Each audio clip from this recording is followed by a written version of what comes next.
Buenos días, mi nombre es Astrid Estrada y junto con mis compañeros hoy les estaremos exponiendo sobre los fundamentos de la teoría de los signos por Charles Morris. Para empezar, tenemos el significado de la semiótica. Charles Morris nos comenta que es la disciplina que se ocupa del estudio comparativo del sistema de los signos. Él hace esta comparación con los signos fáciles de entender y los complejos o difíciles. Por ejemplo, los signos más sencillos o fáciles de entender podrían ser las señalizaciones de tránsito o las señales que vemos en un hospital, también en un centro comercial. Los podemos identificar y entender fácilmente porque ya conocemos su significado, pero los signos más complejos es nuestro lenguaje, ya que tenemos que conocer su gramática y estructura para poder entenderlo. Siguiendo el orden, entonces vamos a hablar en estos momentos de la sintaxis, que es definida por Morris como el estudio de las relaciones sintácticas de los signos entre sí, haciendo abstracción de las relaciones de los signos con los objetos o con los intérpretes. El objetivo de la sintaxis consiste en la identificación de las unidades formales y en la determinación de las normas que rigen su integración en unidades superiores. El análisis sintáctico aplicado a la gramática se corresponde con los estudios de morfología y sintaxis, forma y distribución. Dentro del campo literario, la sintaxis semiológica se ha desarrollado de forma notable en el análisis del relato tradicional y de autor. Estudia entonces, la sintaxis, la relación de los signos entre sí, es decir, su estructura. Recordemos el eje sintáctico de Saussure.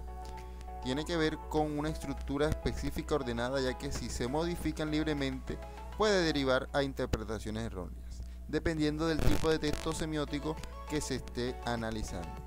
Es el tipo de estructura en el eje sintáctico que se realiza. Por ejemplo, en imágenes o textos visuales, la importancia de los elementos compositivos, el color, la textura, la iluminación, etc. En películas o animación, el montaje. En videojuegos, específicamente durante el gameplay, el diseño de los niveles, los acertijos, entre otros. En textos escritos, la gramática, la estructura narrativa de un cuento. Esta es entonces la sintaxis definida por Charles Morris. La gramática tiene como tema principal aquellos aspectos del significado de los enunciados que no pueden ser explicados mediante una referencia directa a las condiciones veritativas de las oraciones enunciadas.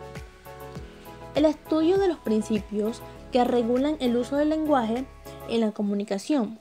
Se puede decir que determinan las condiciones tanto del empleo como el del enunciado concreto por parte del hablante.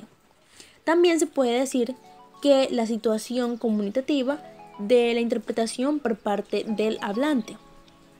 La pragmática es el estudio del uso del lenguaje y se puede decir que esta es el estudio de los fenómenos lingüísticos desde el punto de vista de las propiedades de su uso y procesos.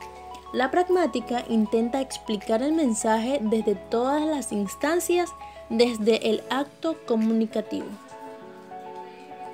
La semiótica es una ciencia que tiene más de un método. Puede investigar el significado que se construye y se transmite por solo o no solamente el lenguaje oral o el lenguaje escrito, sino que puede analizar, por ejemplo, un cartel publicitario, sus elementos, el cómo se estructura, si se utiliza, cómo se utiliza el lenguaje, las imágenes o las formas estéticas.